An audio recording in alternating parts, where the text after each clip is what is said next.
Hi everyone and welcome to today's card tutorial. Today I'm going to show you how to play with your gel press by adding a gel medium with your dye inks. I really like the effect that I achieved here for this petal card. So I have used Little Birdie gel. So this is kind of like what you use to, I think, extend your acrylic paints.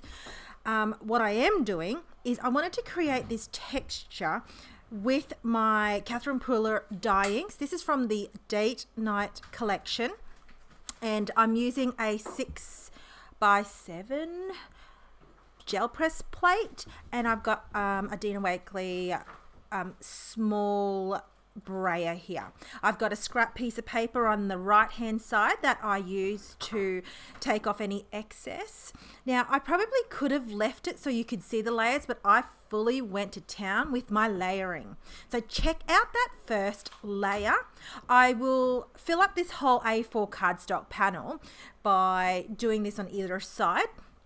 But I wanted to show you the really cool textures you can achieve by, say, you could even use a different type of paste, but I love this. It's really clear and it's really, I would say, maneuverable. Is that even a right word? But I really wanted to show you that by playing around, you can achieve different textures. So what I've got is I've layered 3 times here, the texture, but check it out. So I really just kept layering, and then I'll work on the other side. So I wanted to use more of the bluey side for this card. Now I know this card is really simple. I ended up just making a really simple card, but I wanted to show you the technique behind the card with this gel medium. How cool is that reveal? Like, honestly, I love it. I love that you can achieve all this type of looks with the gel press and just some paste in your refills. So don't be afraid to use your refills on your gel plate.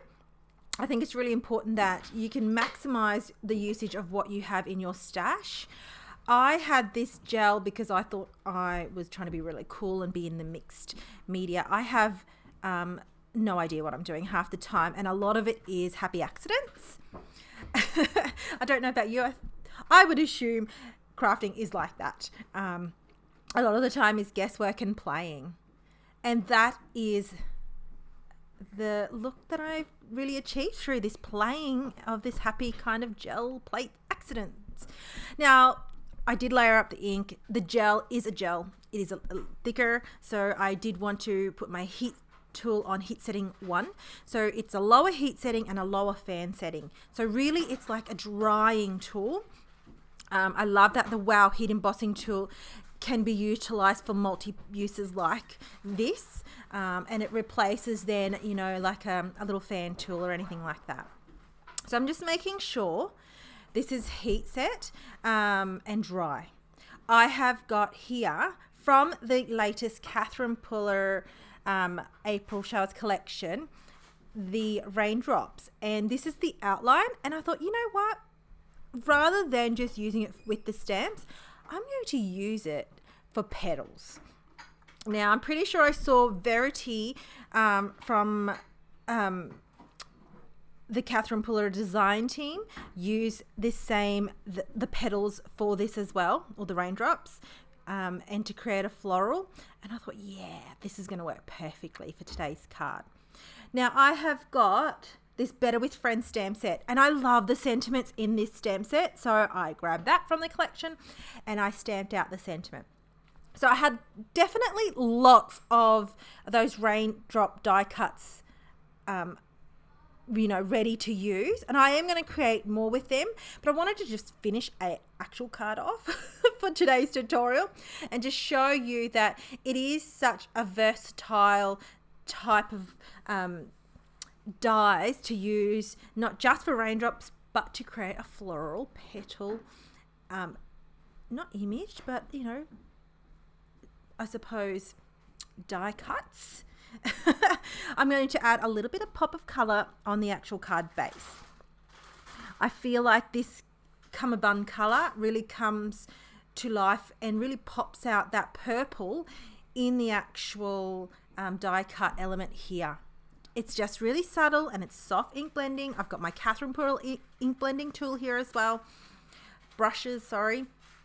And it was just subtle enough. Now I've made a top folding in a way, side folding. Depends how you look at it. For this card, it's top folding. A2 card. Now this is an Australian A2 card size. We are different in our sizes. I don't know why. So it's really just an A4 cardstock cut in half. Do whatever you need to do for yours, but this is our A2 card. So it's a little bit slimmer in size. I wish it was a little bit more fatter, you know, but that's okay. And this sentiment I've adhered down with my Barely Arts Precision Craft Glue. That was really tongue-tie-y all of a sudden. And my Crater Lake sequins to just finish embellishing this card off. It's a really simple card, but check out those textures in those petals. I absolutely love it. I will be making more. And I'm going to be playing with other colors as well. I thought it was a really great way to use my refills and my gel medium that I was kind of hoarding. So there you go. There's today's card creation. I hope you love it, and I cannot wait to read your comments. You guys are the best. I really appreciate your support, your thumbs up, your comments, and your liking. You really make my day, everyone.